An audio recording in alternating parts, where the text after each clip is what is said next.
Hello everyone. In this session, let me continue the theorem based on measurable functions. So in the previous session, I have given an introduction about measurable function. Here we have a theorem which is based on measurable function, and this theorem is very important from exam point of view. So the theorem statement is if a function f from e to r star, where e is a measurable function or measurable, then we have to prove that the following statements are equivalent. So we have already done this type of theorem in earlier sessions. You just go through that. So whenever we have given equivalent, we have to prove that statement 1 implies 2 and statement 2 implies 3. Further, we have to prove statement 3 implies 4. So let me first prove statement 1 implies 2. So for proving statement 1 implies 2, the meaning is that first I have to assume statement 1 is true. That is, suppose if x belongs to E, f of x greater than alpha is measurable. I have assumed that statement 1 is true. Fine. I have to prove that statement 2 is also true. So let me prove that. Let me consider this part. That is, if x belongs to E, f of x greater than or equal to alpha. I have assumed that this is only measurable. I have to prove this is measurable. So I can express this set as x belongs to E such that since f of x is greater than or equal to alpha, meaning is that suppose if you are going to consider any point alpha, in this side you have minus infinity, this side you have plus infinity. Greater than or equal to alpha meaning is it equals. When you have equals, you have to put closed interval for that. So greater than meaning is that it will take the value up to infinity, but it will not accept infinity. This is the general concept. Basics is that. So remember, when it is greater than or equal to alpha, since you have equal sign, so you have to put close bracket here. Greater value in the sense it will take up to infinity. Lesser value in the sense it will take up to minus infinity, but not exactly infinity. Clear? So since f of x greater than or equal to alpha can be written as f of x belongs to closed interval alpha and open interval infinity. This is the only case, right? Why? Because f of x values will be greater than alpha. Either it will take the value alpha or the greater values of alpha, that is infinity. So I can rewrite like this. Now again let me write this as, remember when you are going to convert what we say closed interval in terms of open interval, since the function value contains only alpha, but it does not contains the previous value, right? So it is equivalent of writing, see here, I will just write here, it is equivalent of writing open interval alpha of alpha minus 1 by n. Shall we write like this? Why? Because closed interval alpha meaning is it contains the value alpha. So it is equivalent of writing open interval alpha minus 1 by n. The meaning is that it doesn't contains alpha minus 1 by n. Instead it contains alpha. In the first case also it contains alpha infinity. In the second case also it contains alpha infinity. So remember, I can rewrite alpha infinity as open interval alpha minus 1 by n comma infinity. One and the same. Why? Because here I have used closed interval for one value, say 2. It is open interval for previous value, in the sense 1. It is I'll just give you one example. Suppose if you put closed interval of 2 here, 2 to 4, the values will be 2 to 4, in the sense it will include 2, 3, but doesn't include 4. Same in the same way, I can write the same as 3, 4. So when I said open interval 1, it will not contain 1, it will contain the next value, it is 2, right? So 2, 3. So both are same. So I can write closed interval alpha infinity as open interval alpha minus 1 by n and infinity. So let me write this as x belongs to E such that f of x belongs to open interval alpha minus 1 by n comma infinity. Clear? Meaning is that f of x contains the values greater than alpha minus 1 by n. Here f of x contains the value greater than alpha minus 1 by n. F of x does not contain alpha minus 1 by n. Greater values it contains as alpha. So I can rewrite this as x belongs to E such that f of x will be greater than alpha minus 1 by n. Fine. Now what I have assumed is go to the statement 1 is true, I have assumed. In the sense, whatever may be the value of f of x, if you have whatever may be the value of alpha, if you have greater symbol, that is measurable. Now what I have considered this expression and I have arrived that f of x is greater than alpha minus 1 by n, right? So greater than inequality we have. So if it is greater than inequality, I have already assumed 1 is by the statement 1 it is measurable. So I can say this is also measurable, right? So it is also measurable. So what I have proved is, let me write here, for any element x belongs to E, f of x greater than or equal to alpha is measurable. In the sense, I have assumed statement 1 is true and I have proved that statement 2 is also true. Clear? Now let me prove statement 2 implies statement 3. See, the logic is very easy, but you have to understand this concept. So closed interval alpha is same as open interval alpha minus 1 by n. When I said closed interval, it includes alpha. When I said open interval alpha minus 1 by n, it does not include. I have given a counter example. See here, when I said closed interval 2, it contains 2. Open interval 4 in the sense it doesn't contain 4. So 2, 3 will be there in the number line. Similarly, it is equivalent of writing open interval 1. Open in the sense it will not contain 1. Next value it will contain. So you will get 2, 3. So in the same way I have written this. Please listen carefully. Then you will understand easily. Now to prove statement 2 implies 3, I have to assume that statement 2 is true. What is the statement 2 is given? For any element x belongs to E, f of x greater than or equal to alpha is measurable.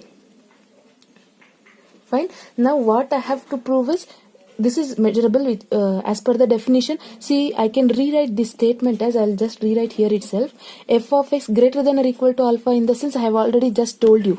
So whenever I have greater than inequality, I can write this as, see here, f of x belongs to greater than alpha, in the sense it will contain alpha since you have equal sign. So remember, when you have equal sign, it includes alpha. So you have to put closed interval there. So alpha up to where it takes infinity. Greater than in the sense when you are going to take the values up to infinity. When you have equal, you have to put closed interval here. So just I have rewritten the given statement, assumed statement is measurable by our assumption. Fine. Now I have to prove that statement 3 is true. Now let me write the statement 3. What we have to prove is, so statement 3 is given to us is x belongs to is a, here it is the statement. So let me write it, x belongs to E such that f of x is less than alpha.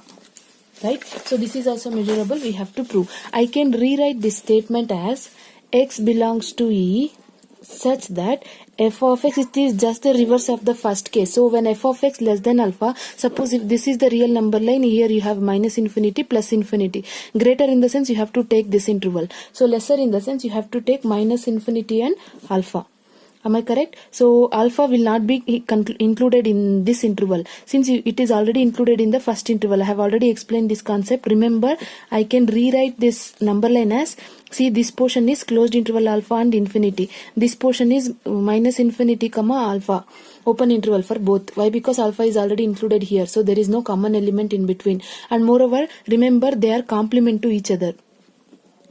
Fine. So when you are going to take complement of this, the value will be alpha infinity. When you're going to take complement of this set, you will get this. So one and the same. So here you have f of x less than alpha. Less than alpha in the sense the values will comes from alpha to left side of the number line. So I can write that f of x belongs to minus infinity comma alpha.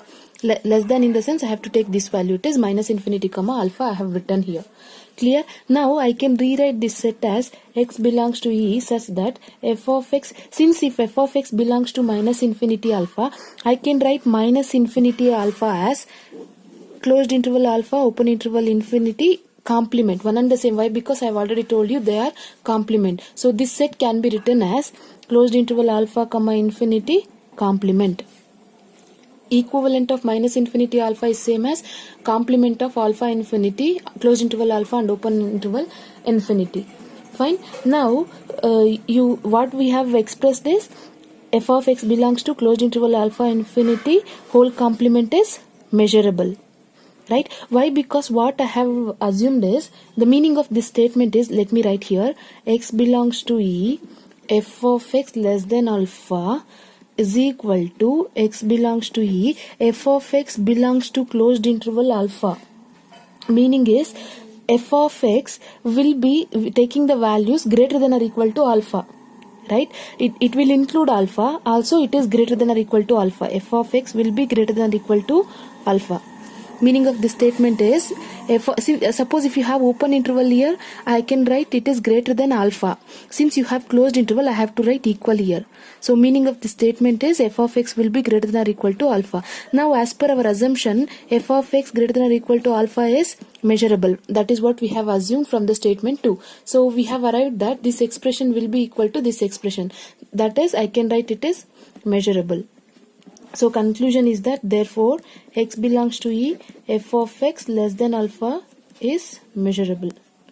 It is just a logic. Please go through this further. If you are finding difficulty, I'll be repeated once again. I'll be there to clarify the doubts. Now what I have proved is equation 2 implies equation 3. Now I have to prove equation 3 implies equation 4. Meaning is, I have to assume that equation 3 is true and I have to prove equation 4 is also true.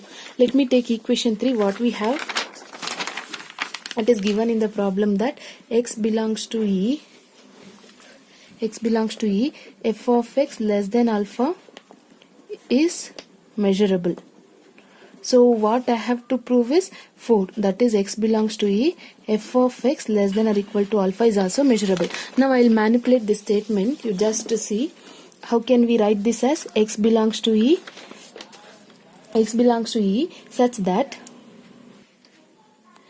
since in the problem it is given that less than or equal to, so x belongs to E such that f of x will be belonging to less than alpha, in the sense alpha is here, so I have to take open interval. This portion I have already explained, this portion is alpha minus infinity, so I'll just write it as it is, minus alpha infinity. Fine. Again I can write this as x belong intersection. I'm sorry, I forgot to tell you in the first case also what I have proved is, so whenever you are going to write f of x in terms of closed interval to its previous term, you have to take the intersection here. I forgot to explain here also. So intersection I have to take here also. So intersection of all the measurable set is again a measurable anyhow. So here also I am going to write the same. So x belongs to E such that f of x will be, it belongs to minus infinity and open interval alpha, meaning is f of x is always less than alpha, right? It will not include alpha, so it will be always less than alpha. Am I correct?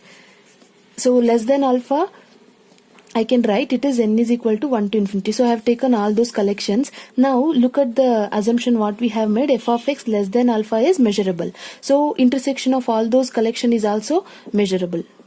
I'll just repeat it once again. We have assumed that f of x less than alpha is measurable.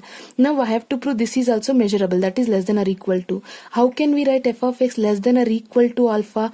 Less than or equal to in the sense, what I have to prove that all the values including alpha is also measurable. Since I can write less than value as, so if any interval if you're going to divide, it will be consisting of alpha infinity in the first interval, that is closed interval alpha, open interval infinity. Whereas in the second case I can write it as minus infinity comma alpha. So I can write f of x belongs to less, since it takes all the values less than. First you have to consider less than inequality. So all the values less than meaning is minus infinity comma alpha. Since alpha is measurable and it is expressed as countable intersection of measurable set, so I can write, if you want, you can write something like this. See here, n is equal to 1 to infinity, x belongs to x, and f of x is less than alpha plus 1 by n. In the sense alpha is not included. For greater value in the sense alpha plus 1 by n.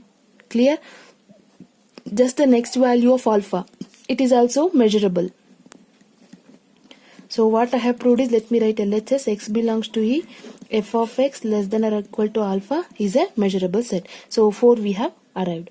Clear? So what I have done so far, 1 implies 2, 2 implies 3 and 3 implies 4. Last one, 4 implies 1 I have to prove.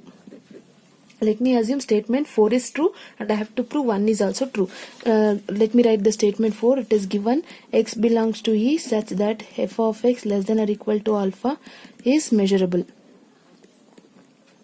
So what I have to prove is equation 1, that is, let me write it, x belongs to E, f of x greater than alpha is also measurable. So I can write this as, for any real number alpha, x belongs to E, f of x less than or equal to alpha complement. Meaning is this set will be complement of less than or equal to alpha set. So this, remember, this f of x greater than alpha will be always complement of f of x less than or equal to alpha. Just now I have generalized in the previous case. If you want, you can cross check. So f of x is less than or equal to alpha complement. So I have already proved that you can observe this statement and whatever the assumed statement I have. Since this statement is measurable, in the sense f of x less than or equal to alpha is measurable, here I have complement of that. So I have already proved that complement of measurable set is measurable. Complement of measurable set is measurable. So from that definition I can say this is also measurable. So I mean this one, complement x belong, this set is measurable, I can write directly. So it is measurable. So meaning is this set is measurable. So directly I can write x belongs to E, f of x greater than or alpha is measurable. Clear? So far what I have done, I have assumed equation 1 is true and I have proved equation 2 is also true. So I have assumed equation 2, I have proved equation 3 is also true. In the same way, I have assumed equation 3, I have proved that equation 4 is true. Again equation 4 implies 1. So hence the theorem. So from the proof of this theorem, what we can redefine the function as, measurable function as. So in the previous session I have explained the concept of measurable function. Anyhow, we can redefine the definition by using this theorem as any function, a real valued function f from E to R star defined on a measurable set E, where E is always measurable, will be a measurable function. Fine, E is measurable, and if f is defined from measurable to R star, then a function f will become measurable function only when it satisfies all these 4 conditions. So on the basis of this theorem, we can redefine a definition of a measurable function as, if a function f satisfies all these 4 conditions, that is if f of x greater than alpha, greater than or equal to alpha, less than or equal to alpha. So if all the 4 conditions satisfies, we can say function f is measurable. Fine. Now let us look at the one more theorem. If f is a measurable function on set E, then for any real number alpha, we have to prove that the set x belongs to E such that f of x is equal to alpha is measurable. Fine. So let me prove by using, this is one of the corollary, or else we can say one of the example of the theorem what we have proved earlier. Fine. Now for any real number, let me come into the proof. Since alpha is a real number, so let me consider a given set x belongs to E such that f of x is equal to alpha. Now I can rewrite this set as x belongs to E such that f of x, when do we say any value in general, let me talk about an algebraic expression instead of function so that you will understand very well. Suppose if you have something like 3 greater than or equal to x, and again x, or else let me write in simple, x greater than or equal to 3 and x less than or equal to 3. Suppose if you have 2 inequalities, by combining these 2 inequalities, what can I write? X is equal to 3, right? Similarly here what I have given, f of x is equal to alpha, right? So f of x is equal to alpha. I can rewrite this as f of x greater than or equal to alpha and f of x less than or equal to alpha. So by combining these 2 expressions, I have obtained f of x is equal to alpha, right? So I can write this set as f of x greater than or equal to alpha intersection x belongs to E such that f of x less than or equal to alpha. Fine. Now in the previous theorem, what we have proved is f of x greater than or equal to alpha is measurable, and again f of x is less than or equal to alpha is also measurable. We have already proved that in the previous theorem. If you want, you can go through that. This is from equation 2 and this is from equation 4. So for fourth statement, this is from second statement. So these 2 are measurable. Fine. So further we know that intersection of 2 measurable set is measurable. Intersection of 2 measurable set is measurable. Fine. Thereby, since I have expressed this as intersection of two measurable set, I can say x belongs to E such that f of x is equal to alpha is also measurable. Now, for this is for only real number. Suppose if a real number alpha, if that is equal to infinite, let me prove here. Suppose if alpha is equal to infinite, if that was the case, let me write the set x belongs to E such that f of x is equal to, now I have taken alpha as infinity, let me replace here.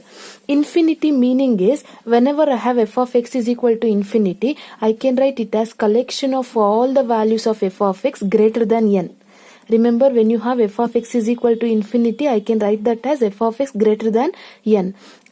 In the same way, suppose if you have f of x is equal to, I'll write here, just you understand very well. So f of x is equal to infinity meaning is I can write that as intersection of all the values of f of x greater than n. Fine. Similarly, if f of x is equal to minus infinity, I can write intersection of all the f of x less than minus n. Fine. So let me write this as intersection. I can write this as x belongs to E, or else intersection of, I'll write here only, n is equal to 1 to infinity, x belongs to E. That is what the countable meaning is, right? I have explained earlier. What I'm going to do is, it is infinite, or we say finite. So finite we are going to, infinite is going to express in terms of intersection of countable intersection, or else I can say countable intersection. Fine. So I can write infinite element as countable intersection of a finite set. So this is the intersection of countable set. I have converted infinite in terms of countable. Fine. So it is intersection of countable set, and we have already proved that intersection of countable set is measurable. We have already proved this statement. Therefore, I can say a given statement x belongs to E, f of x is equal to alpha is measurable when alpha is equal to infinity. Now for the second case, let me take when alpha is minus infinity. So in the same way, x belongs to E, f of x is equal to minus infinity. I can write this as intersection of, finite intersection of x belongs to E such that f of x is less than minus n. So here you have plus infinity, so I can write greater than n. Here you have minus infinity, I can write less than minus n. Now again it is a countable intersection, right? So in the previous case I have told you that countable intersection is measurable. I have proved this theorem. Countable intersection of measurable set is measurable. So by that I can say x belongs to E, f of x is equal to alpha is measurable when alpha is equal to minus infinity. We have proved it for a whole case, and when alpha is equal to infinity and when alpha is equal to minus infinity. So in all the cases, the given statement holds good. Hence the theorem. So you have a few more examples or corollaries of the same theorem. It will be continued in the next session. Thank you.